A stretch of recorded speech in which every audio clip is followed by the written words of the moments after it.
Prys die Here, goeiemôre broers en susters, kom ons staan 'n bietjie op.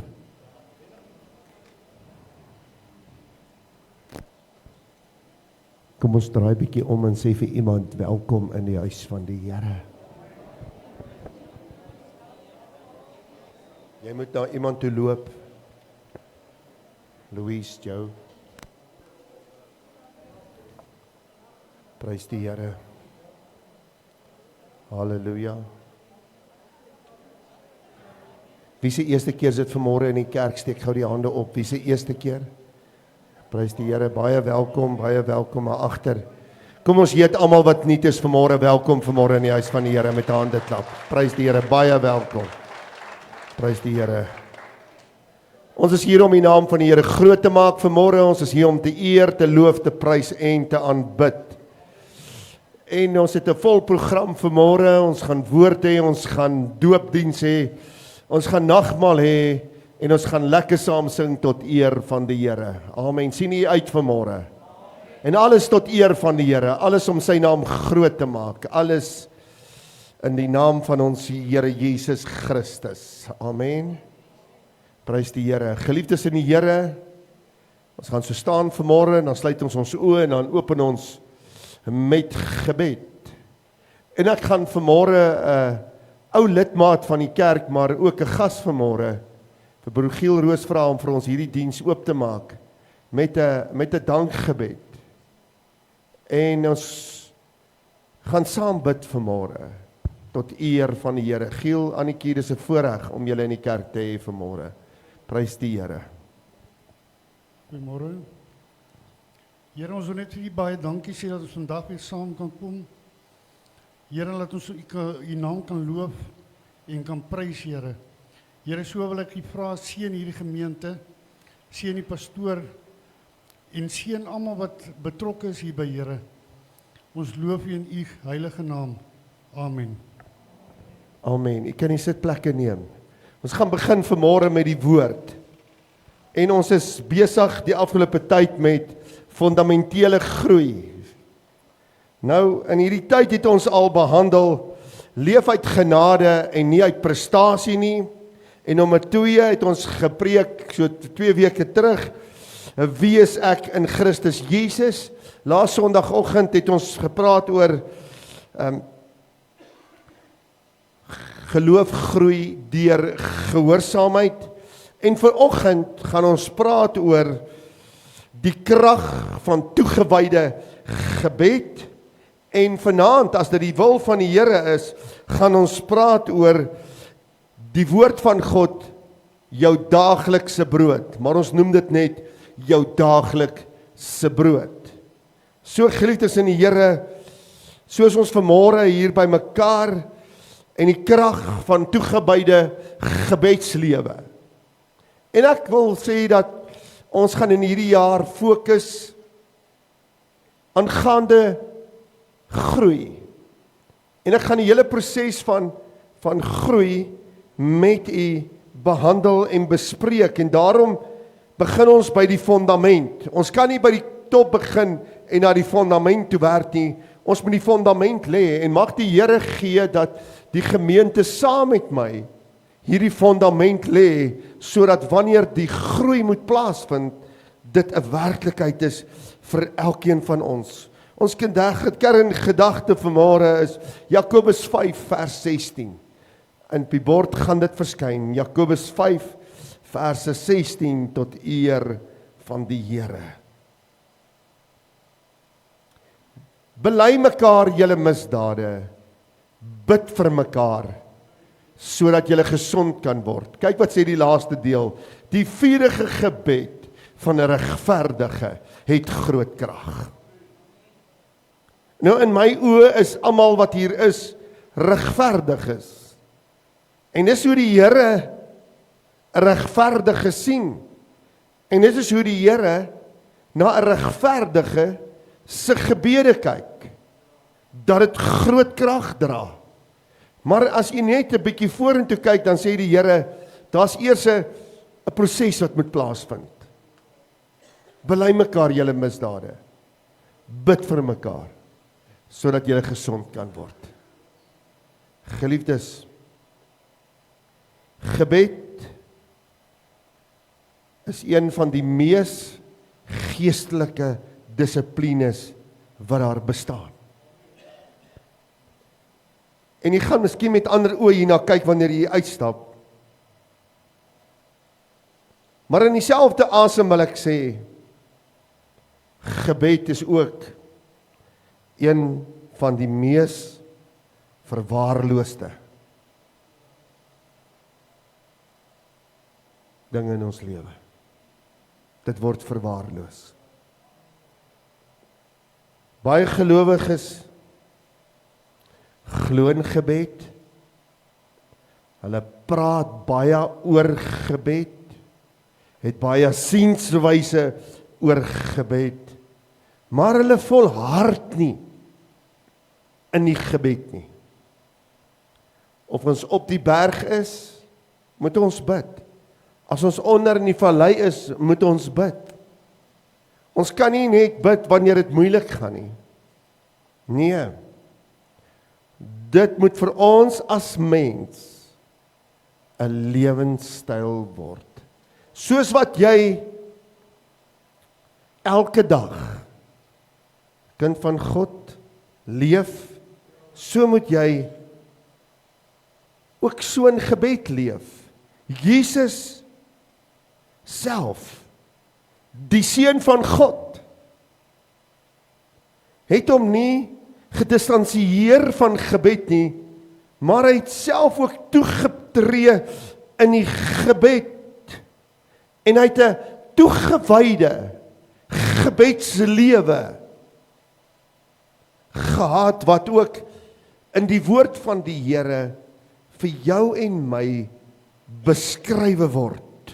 Dink aan Getsemane. Toe hy in die tuin was en hy bid, Vader, laat hierdie beker verby my gaan, maar nogtans nie my wil nie, laat U wil geskied, was hy in gebed gewees. Dink aan die bergpredikasie, daar vroeg in Matteus, toe hulle vir hom vra, Here, hoe moet ons bid, toe gee hy vir hulle gebed, omdat hy self deel was van 'n gebedslewe. Kind van God, as Jesus Christus, en ek wil nog net een voorbeeld maak, toe hy vir die disippels gesê het, vaar julle daar na die ander kant toe, het hy na die berg toe gegaan en hy het gaan bid. En in die 3de nagwaak, het hy al wandelend op die see gekom, want hy was vol van die Heilige Gees. Vol van die Heilige Gees. Want hy was in gebed gewees met sy Vader in die hemel. Nou as jy daarna kyk en besef dat Jesus, die Seun van God, het nie sonder gebed gelewe nie, hoeveel te meer het ek en jy, wat sondige mense is, wat fouteerbaar is, wat nie perfek is nie. En ek dink daar, en dit blyk vir my te wees, en dit lyk vir my, daar baie mense wat dink hulle is onfeilbaar, hulle is perfek, hulle is beter as ander, maar Jesus het nooit so gedink nie. Hy het hom toegewy in gebed. Hy was die voorbeeld en hy was vlekkeloos. Hy was sonder sonde gewees. En as ons kyk na so 'n voorbeeld, hoeveel te meer het ek en jy nie gebed nodig nie, gelowige. Geliefdes, Handelinge 1 vers 8. Gebed is die bron van geestelike krag. Gebed. Ek kyk na die disippels en hulle is in die boefretrek, nadat hulle nou gefouteer het en hulle ongehoorsaam was en hulle gaan visvang het, ontmoet hulle vir Jesus daar en Jesus sê, gaan wag in die boefretrek, totdat julle toegerus is met krag uit die hoogte. Gaan wag.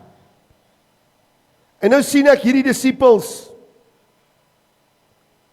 hulle Hulle gaan wag. Hulle is wagtend op dit wat die Here gesê het. Ek lees ook in die Bybel in Handelinge dat hulle gebid het. Hulle was bidend gewees. Geliefdes, maar dit was nie net gewone gebed nie, dit was volhardende gebed. Want in die oggendure het hulle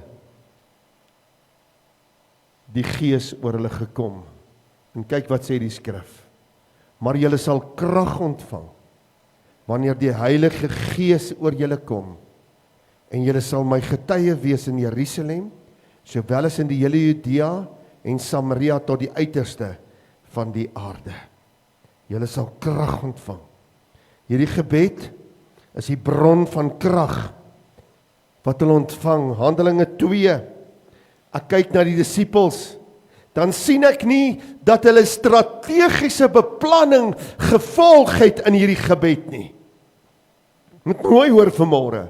Want alles moet mos strategies deesdae in die kerk gebeur, sodat die mense kan kerk toe kom. Ek is jammer, dan is jy op die verkeerde plek. Nommer 2. Geen organisering het plaasgevind nie. Wat het plaasgevind? Hulle was eengesind gewees. Hulle het gevolhard in die gebed. En een het nie bekommerd gewees oor die ander nie. Elkeen was bekommerd en in sy eie gees met God gepraat in die gebed. En toe het die Gees oor hulle gekom. En ek kan al hierdie dinge in Handelinge 2 gaan lees. En toe gebeur Handelinge 1 vers 14. Geliefdes, en dit is dit belangrik. Hulle het almal eendragtig volhard in gebed en smeking, saam met 'n aantal vroue en Maria, die moeder van Jesus en sy broers. Almal. So dit was nie net die disippels nie. So ons kan nie nou net sê, dit was net die disippels gewees nie, pastoor. Hulle was 3 jaar en 'n half jaar saam met die Here Jesus Christus. Hulle was in 'n ander klas gewees. Ons gebruik mos maklik verskonings. Maar vanmôre moet ons al hierdie dinge eenkant toe sit en sê, my fundamentele groei gaan baseer word en gaan uitbrei op wanneer ek hierdie gebedsfundament, nie net 'n gewone gebedsfundament nie, maar 'n toegewyde gebedsfundament aktiveer in my lewe. Geliefdes, bring ons by punt nommer 2 uit. Toegewydheid in gebed is volharding en nie emosies nie. Baie mense word deur emosies gedryf. Hoe hulle voel, hoe hulle reageer, hoe ander mense hulle behandel, wat hulle ontvang. Hulle emosies gedryf hulle gebedslewe. En vanmôre wil ek sê, hierdie oggend is nie 'n oggend van emosies nie. Want emosies laat jou dikwels bid. Net soms. Dit is nie 'n toegewyde gebedslewe nie. Emosies laat jou bid wanneer jy lus voel om te bid. Wanneer jy net die wil bid wanneer jy die Here nodig het. Soms bid net as hulle nood het, as daar siekte of probleme of laste het, maar wanneer dit goed gaan, word gebed totaal en al van die tafel afgevee. Dan word dit 'n bysaak. As die finansies volop is, dink 'n bietjie mooi. Wie van julle het al julle werke verloor? Steek bietjie die hand op. Hoe het jy toegebid? Hoe het jy toe die Here gedien? Hoe het jy toe die Here se aangesig gesoek? Doen jy nog steeds dieselfde as die dag toe jy jou werk verloor het? Maar nou dat die Here voorsien het, hoe is ons gebedslewe nou? Jy sien, kind van God, dit moenie net 'n gebedslewe leef as dinge verkeerd loop nie. Nee. Ek wil vanmôre vir u sê, geliefdes in die Here, 'n toegewyde gebedslewe begin by 'n besluit. 'n Besluit wat jy neem. 'n Keuse wat jy maak. Dis waar 'n gebedslewe begin. 1 Tessalonisense 5 vers 17. Dit raak 'n gewoonte en daarsonder kan jy nie leef nie. Daarsonder kan jy nie leef nie. Kinders van die Here, ek wil net sê vanmôre, dit raak 'n leefstyl. Dis 'n manier om te leef. Kyk, jy kry 2 mense. Jy kry 3. Een wat baie skoon is. Kyk, baie skoon. Jy so 3/4 klaar geëet, dan word jou bord al gewas. Dan kry jy 'n tweede persoon wat so semi-skoon is. En dan kry jy die ou wat glad nie skoon is nie. Jy sien, jy kry 3 soorte. En in hierdie leefstyl, soos dat dit 'n gewoonte is, en soos wat dit deur jou lewe loop, laat dit 'n leefstyl wees, waarsonder jy nie kan klaarkom nie. Daniel is 'n baie mooi voorbeeld. In Daniel 6, maar kom ons kyk eers gou na 1 Tessalonisense 5:17. Hy sê bid sonder ophou. Met ander woorde, hy sê nie bid gedurig deur nie. Hy sê nie bid wanneer jy so voel nie. Hy sê nie bid wanneer jy in probleme is nie, wanneer jy in laste is nie, wanneer jy in die dood in die oë kyk, bid dan nie. Hy sê bid sonder ophou. Met ander woorde, bid altyd. Bid altyd.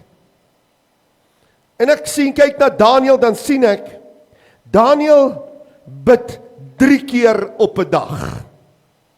En nou moet jy besef dat hierdie raadslede van Daniel kom na Daniel toe en na die koning toe en sê, koning, want hulle sien dat Daniel geseënd is. Hulle sien dat Daniel vooruitgang geniet. Hulle kyk na Daniel en hulle sien Daniel se wysheid en kennis is bo hulle sin. En hulle moet 'n plan maak om Daniel uit die weg uit te ruim. Jy sien, dis wat die wêreld doen, wanneer jy op die regte pad is, dan kom die wêreld en hulle wil jou afbreek. Die wêreld gaan kom en jou probeer teëgaan. Die wêreld gaan kom met sy negativiteit. Jy moet mooi hoor, my broer en my suster. Want daar's mense wat in die hand van die duiwel werk. Die duiwel werk nie self nie, hy werk deur mense. En hoor nou mooi, in Daniel se tyd was dit ook so, en dit is vandag se dae nie anders nie. Ek en jy dink, omdat die prediker sê, moenie bekommerd wees nie, as jy jou 10de betaal, jy gaan kerk toe, en jy kom net die tye en die bedieninge na van die Here, sal dit net met jou goed gaan, dan sal nie met jou sleg gaan nie. Daai ouens het vir jou die grootste leuen op aarde vertel. En as jy daarna luister, is jy een van daardie manne wat leuns glo. Dis nie die waarheid nie. Die waarheid is vanmôre 'n toegewyde gebedslewe gaan saam met jou in goeie tye en 'n goeie toegewyde gebedslewe gaan dra jou deur in die moeilike tye. Kom ons kyk hoe Daniel deurgedra. Hoe's Daniel deurgedra? Selfs toe sy eie lewe in 'n lyntjie hang en hulle sê, jy mag vir niemand iets vra, behalwe vir die koning nie, toe maak hy sy venster oop in die ooste kant, en hy bid sodat almal kan sien hy bid. Almal het gesien hy bid. En toe hulle hom sien bid, toe gaan hulle na die koning toe en sê, die koning, het jy nie 'n wet uitgevaardig nie, dat die een wat bid in die leeukuil gegooi moet word nie. Ons ken dit. Die leeukuil was die gevolg van Daniël se gebede. Hoeveel van ons sal ons gebedsprys gegee het?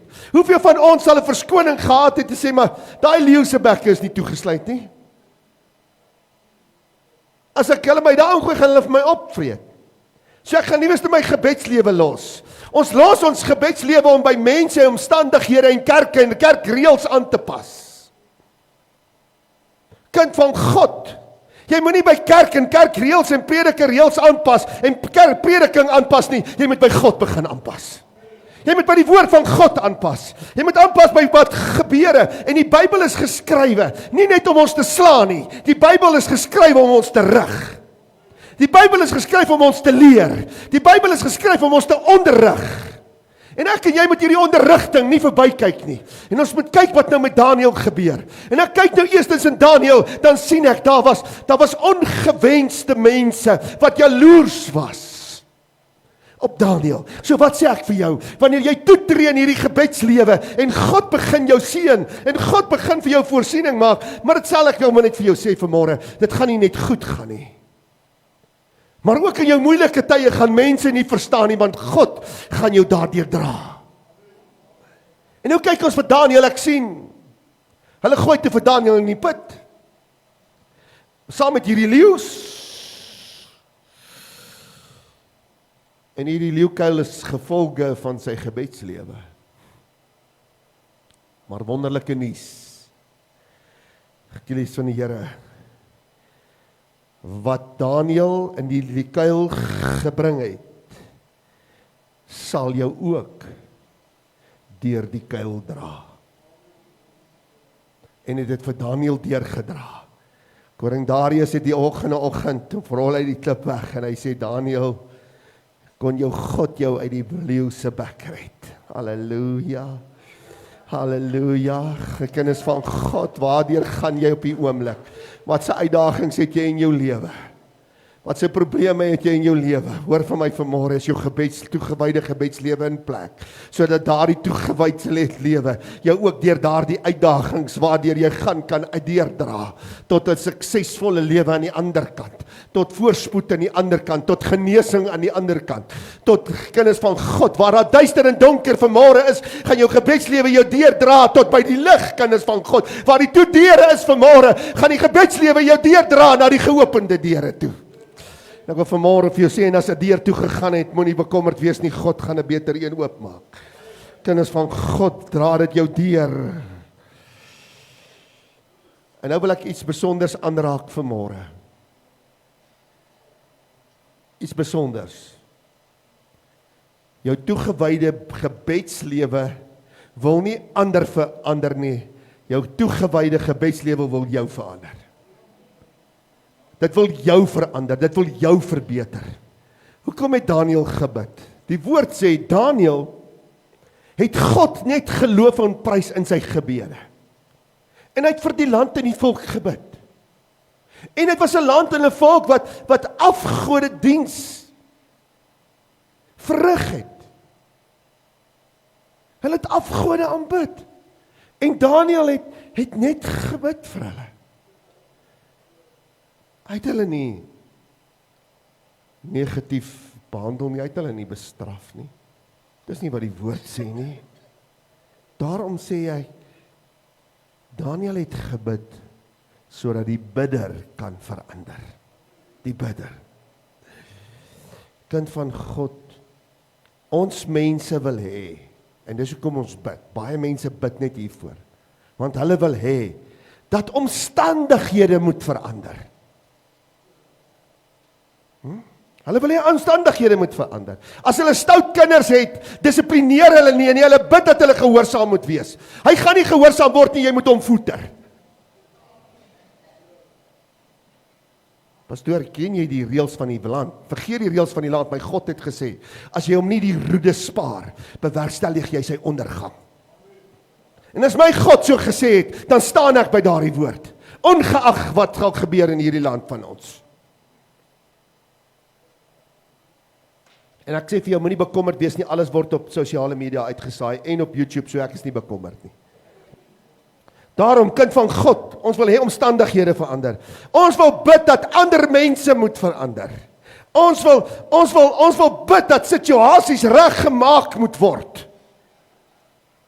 Ons wil bid dat ons huwelike herstel moet word. Ons wil bid dat ons verhouding met ons kinders herstel moet word. Ons moet hê die Here moet dit doen. Maar toe jy negatief gehanteer word, toe jy negativiteit gesaai het, toe jy ontrou was, het jy God gevra in daardie ontrouheid. Het jy God gevra in daardie negativiteit. Het jy God geken in daardie omstandighede.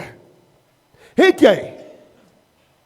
Jy sien, ons wil gebed gebruik tot ons voordeel vir ons eie welis.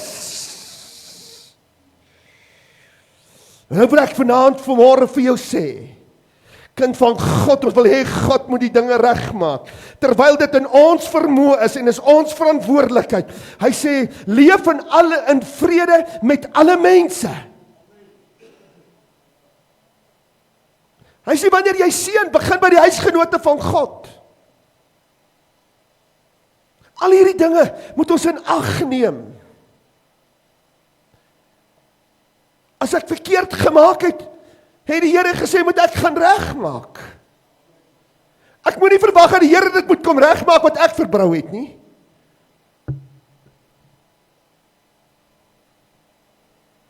Die Here sal jou wysheid gee.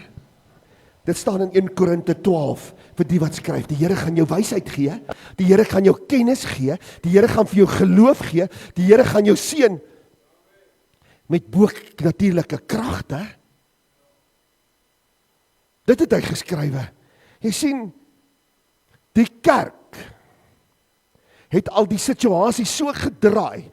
Daarom kan ons nie geestelike groei ontvang in ons lewe nie en ons weet nie hoekom nie, want die kerk het al die dinge verdraai. Die predikers het al alles gedraai rondom voorspoed, prosperity, dit moet net goed gaan met jou. Daar's al soveel mense wat sê, man, weet jy wat, as jy al jou hart vir die Here gegee het, kan jy lewe soos jy wil, jy sal buitendien in die hemel wees.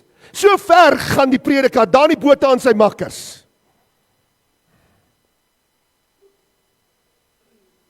Romeine 8 vers 1 tot 3 manne. Maar hulle lees nie die res nie. Geliefdes, kyk hoe ver gaan die mens. Nee, kyk hoe ver gaan die Satan om die mens te gebruik om jou en my uit die hemel uit te kry.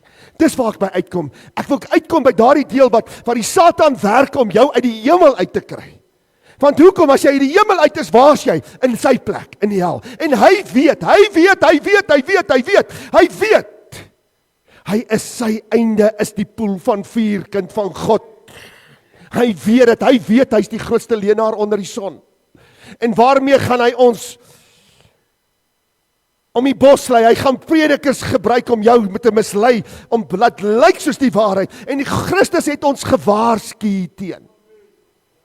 Hy het ons gewaarsku. Daarom sê ek vanmôre vir jou, tree nie toe tot 'n toegewyde gebedslewe uit emosies uit nie, maar as 'n leefwyse. As 'n leefwyse. Moet dit nie gebruik om mense te verander nie, moenie gebruik om situasies te verander nie, moet dit nie gebruik om omstandighede te gebruik nie. Gebruik gebed, bid net, God sal jou vorm. Sit Filippense 4 vers 6 op asseblief. Kyk wat sê Filippense 4 vers 6, en ek weet nie hoekom die Here dit vir my gee nie.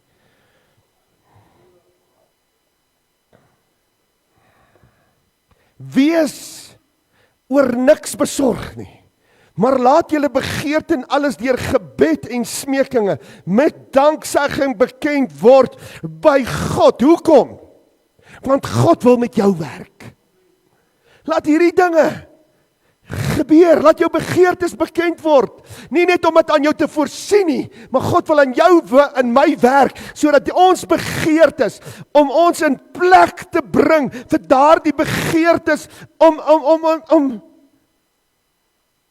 in besit te neem?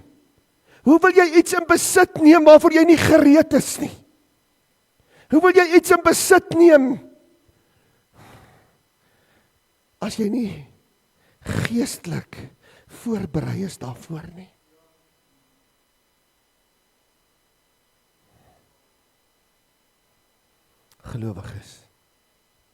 Gelowiges dink mooi vanmôre. Gebed verander nie altyd onmiddellik die situasie nie. Nie altyd nie. Dit geskied oor 'n tydperk. Ek wil net vir jou vra. Toe Dawid daar onder die boom gesit het. Ek wil hier's baie prentjie mense in die kerk. Is dit so? Hier's baie prentjie mense. Sit nou daar nie. En dan sien jy nou vir Dawid. Ons weet nou nie hoe lyk Dawid nie, maar kom ons picture hom nou stewige mannetjie, nou nie groot nie, want hy moes die bokke oppas. En die skape oppas, en hy moes kyk na die skape. En sy broers was die groot manne gewees, want hulle het geveg. En die woord sê ook, toe hy voor Goliat gestaan het, het hy bietjie klein gelyk. Is dit so? So kom ons picture vir Dawid. Hy sit nou daar onder die boom. En Dawid bid nou daar. En hy aanbid God, want dis wat Dawid geleer bid het. En hy sing daar psalms, en hy speel op die harp. En daar loof hy die Here, en daar is hy besig om 'n verhouding met God te kweek in sy eensaamheid. Die skape was al wat hy gehad het. Gelowiges dink daaroor. Terwyl hy gebid het sy situasie onmiddellik verander, of het sy situasie oor jare verander? Oor jare, want hy moes voorberei word vir dit wat God vir hom instoor het, maar hy het nie opgehou bid nie, hy het nie opgehou glo nie, hy het nie opgehou vertrou nie, hy het nie opgehou om op God staat te maak nie. Selfs in sy moeilikste tye voor Goliat het hy nog steeds op God staat gemaak. Toe hy moes oorlog maak, het hy nie sonder God oorlog gemaak nie. In elke geveg, kan jy gaan lees, het Dawid God se goedkeuring gesoek voordat hy enige geveg betree het. Volgens hy enige situasie aangepak het. En die enigste keer, toe hy nie God genader het nie, het dit die geboorte van sy eerste kind gekos. Dink daaroor. Ek wil jy moet hom sien vanmôre, soos wat dit is. Ek haas my. Geliefdes in die Here, maar dit verander altyd die hart van die bidder. Dit verander die hart van die bidder. Gelowiges, hoekom verander gebed die hart van die bidder? Omdat God wil hê dat ek en jy in daardie plek moet wees waar hy wil hê ons moet wees. Nie waar ons dink ons moet wees nie. Maar nie wanneer ons voel ons moet wees nie. Waar hy wil hê ons moet wees. Wanneer kyk ons na Hana, 1 Samuel 1, Hana, 'n mooi voorbeeld. Sy kom gebroke na God toe. Dit was nie haar eerste keer nie. Dit was ook nie haar tweede keer nie. Die woord sê, hoeveel kere het sy nie na die aangesig van God gekom met toegewyde gebede nie. En wat doen sy? Alhoewel sy gebroke kom, bid sy eerlik tot God. Sy staan uit daardie gebed op, alhoewel Eli dink, sy is onder die invloed van drank. Staan sy eerlik op, maar sy staan veranderlik op. Veranderlik, hoor wat ek sê vanmôre, veranderlik. En uiterlik het daar nog niks gebeur nie. Jy kan nog niks sien nie, maar sy staan veranderlik op. 1 Samuel 1 vers 18. Kyk wat sê die skrif, veranderlik staan sy op. Geliefdes in die Here, weet jy, dit laat my dink aan Romeine 4:17. Daar staan geskrywe, en God het die dinge geroep wat nie bestaan nie, asof dit reeds bestaan. En kinders van die Here, en sy het haar maag, haar buik was toegesluit, sy kon nie swanger raak nie. En ek glo op daardie oomblik, toe sy daar veranderlik opstaan, het God haar moederskoot oopgemaak en sy het vir Samuel gebaar. Daarop sê sy, mag u dienares guns vind in u oë. Die vrou het toe haar daar weggegaan en sy het geëet en haar aangesig was anders. Kan u sien, toegewyde gebed, haar aangesig was anders. Sy het nie meer getreur nie, sy het nie meer geween nie, sy was nie meer bedroef gewees nie, sy was nie meer terneergedruk nie. Nee, selfs die uiterlike en geestelike groei in toegewyde gebed verander dit, al het daar nog niks gebeur nie. Jy moet mooi hoor vandag, want ons glo, ons sien is glo, nie 'n kind van God. Geloof is 'n vaste vertroue op die dinge wat ek nie sien nie, maar waarop ek hoop. Ek kan dit nie sien nie, maar dis waarop ek hoop. En dis waar God jou en my wil hê. Kind van God, God ontsluit sy ingryping. Psalm 50 vers 15. Elia, ek wil net vlugtig hierdie saak behandel. God gryp in, wanneer ons toegewyde gebede na God toe stuur, gryp God in. En ek gaan die storie nou kort maak, van die tyd loop en ons het nog baie dinge om te doen. Geliefdes in die Here, vanmôre wil ek vir u sê, Elia kom en hy sê vir Agag, kry my daar op die berg, en dis die tyd, ek wil net kort gou agtergrond gee. Agag, dit was die tyd gewees, Toe Elia vir hulle gesê het, daar gaan vir 3 jaar nie leen nie, en Elia was by die spruit gewees, en die kraai het brood en vleis gebring, en toe gaan hy na Sarfat toe, en hy gaan bly by die vrou, waar die meel nie opgeraak het, en die olie nie opgeraak het nie, en toe sê God vir hom, goed, gaan nou na Agag toe. Ekskuus. Ek wil reën gee op die aarde. Ek wil reën gee op die aarde. 1 Konings 18 in die hoofstuk kan u dit gaan lees, kinders van die Here. En ek sien, nadat hy vir Agag gekry het, en hy die Baalse profete 450 en nog 400 ander geslag, 500 en 450 is 950 geslag, en geliefdes in die Here, wat gebeur? Hy sê vir Agag ry, van die reën gaan jy op die pad kry. En nou, buig Elia voor en neer, en hy sê vir Gehasie, klim op my rug, kyk of jy iets sien. Hy sê, ek sien niks. Hy sê, kyk weer, hy sê, ek sien nog steeds niks.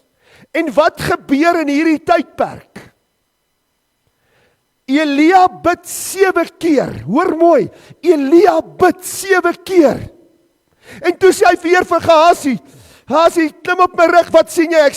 Ek sien 'n wolkie so groot soos 'n man se hand tot oor die see opkom. Hy sê, maak gou, die reën gaan ons op die pad vang.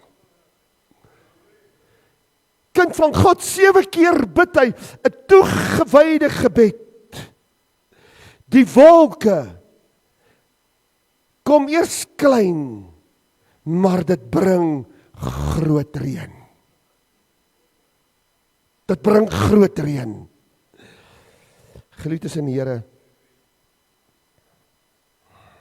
toegewyde gebed, gee nie op, al gebeur daar niks, hy gee nie op nie. Daarom het die Here gesê, wie volhard tot die einde toe, sal gered word. Toegewyde gebed volhard. Geliefdes, gebed is soos asemhaling. Jy dink die hele dag daaraan. Jy dink die hele dag daaraan. En jy weet, daarsonder gaan jy sterwe. Is dit so? Wanneer ek daar staan en 'n persoon blaas sy laaste asem uit, dan sterwe hy. Dan sterf hy, dan klop sy hart ook nie meer nie. Dink hieroor. 'n kind van God, wat nie bid nie, is nie sonder geloof nie. Hy is sonder krag. Hy is sonder hulp. Hy staan alleen.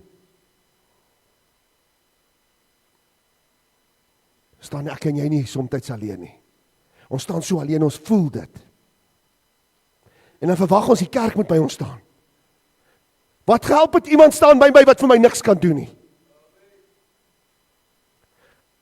Sê Here, kom staan U by my, want U is almagtig, U is alomteenwoordig, U is alwetend. Kind van God, ek wil U uitdaag vanmôre.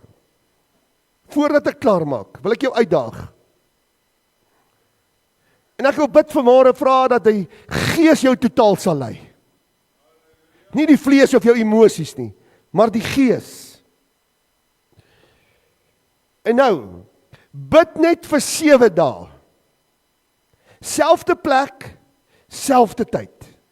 Hoor mooi wat sê ek. Selfde plek, selfde tyd. Vir 7 dae. Elke dag. Al voel dit hoe droog. Al voel dit jy's in die woestyn. Bid vir 7 dae.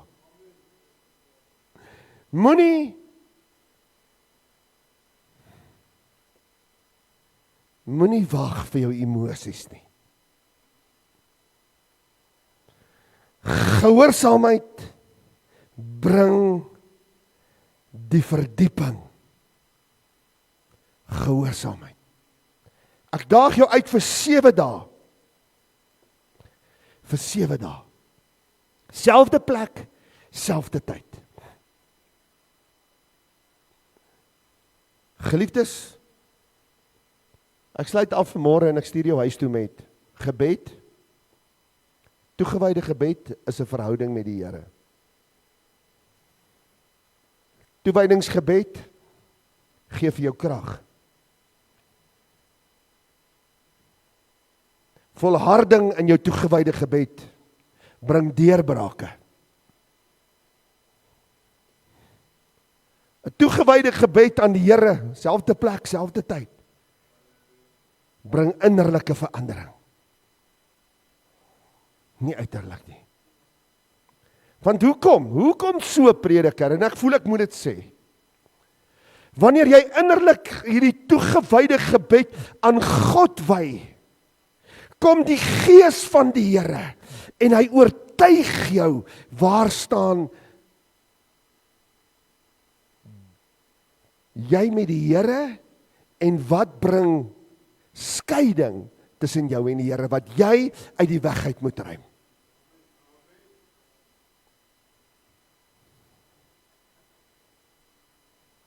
Gelowiges,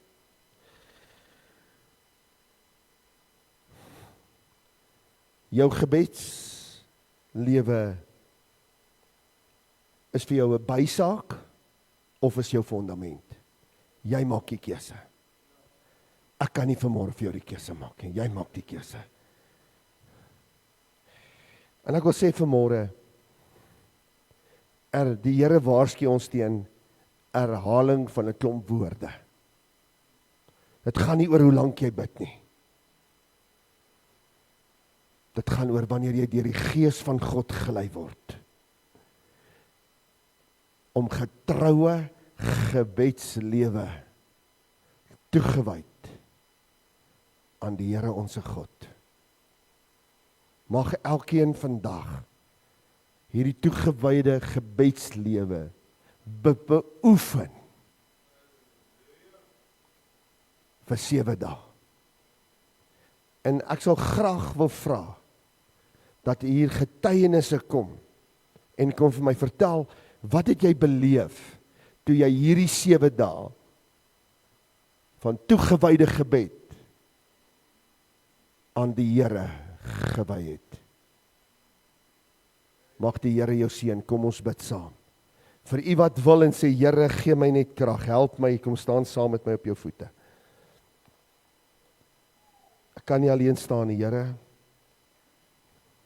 Ons Vader in die hemel, laat u naam geheilig word.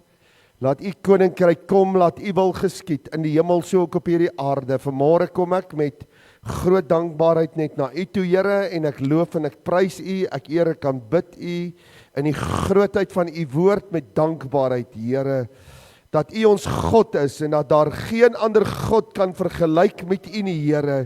Ja, my God, ek weet vanmôre, dit is U wat die Skelpsee oopgemaak het. Dis U wat die bitter water soet gemaak het. Here, dis U wat die onmoontlike moontlik maak, Here.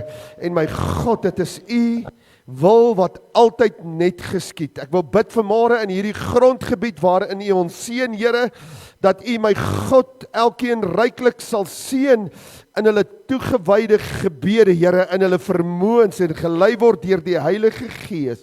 En Here, ek bind die mag van die emosies vanmôre in die naam van Jesus Christus.